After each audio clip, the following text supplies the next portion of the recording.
Hi friends, good morning. మీ అందరికీ కూడా శుక్రవారం శుభాకాంక్షలు.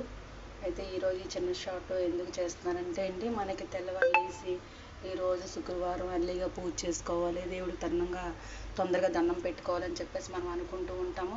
ఆ అనుకునే టైంలో మనకి కొంతమంది శత్రువులు ఉంటారండి. వాళ్ళు ఏం చేస్తారంటే మనకి ఒక పూజ కానీ మనశ్శాంతి కానీ ఏమీ లేకుండా మనకి చేసి మనకున్న ఇది కూడా మనల్ని లాస్ చేయడానికి అని చెప్పేసి చూస్తూ ఉంటారు. ఇలా ప్రతి ఒక్క ఇదిలో కూడా మనకి ఎదురవుతూ ఉంటాయండి.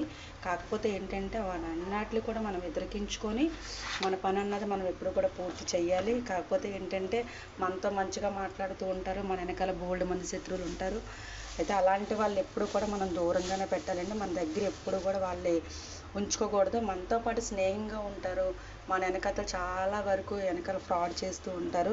వీళ్ళు ఇలా ఎదగడమా, లేకపోతే ఇలాగ యూట్యూబ్ చేయడమా, లేకపోతే వీళ్ళ ఇంట్లో ఇంత మంచిగా ఉండడమా, వీళ్ళ ఫ్యామిలీతో ఇంత మంచిగా ఉంటున్నారా, ఇవన్నీ కూడా ఐడెంటిఫై చేస్తారండి. ఐడెంటిఫై చేసి ఎలాగోలాగా మన లైఫ్ని మొత్తం నాశనం చేసేయాలని చెప్పేసి చూస్తూ ఉంటారు. అందులో ఆడవాళ్ళు ఉన్నారండి, మగవాళ్ళు కూడా ఉంటారు. కాకపోతే ఏంటంటే మనం అలాంటి వాళ్ళ మాటలు ఎప్పుడు కూడా మనం పట్టించుకోకూడదు. మన పని మనం చేస్తూ ఉండాలి, మన కుటుంబం కోసం మనం పని చేయాలి.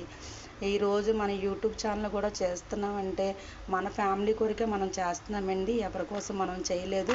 ఈ యూట్యూబ్ ఛానల్ చేసిన తర్వాత చాలా అడ్డంకులు అన్నది మనకి ఎదురు వస్తూనే ఉంటాయి. చాలామంది రాంగ్గా మాట్లాడతారు, బ్యాడ్ కామెంట్స్ చాలామంది పెడుతూ ఉంటారు, చాలా రకాలుగా మాట్లాడతారండి.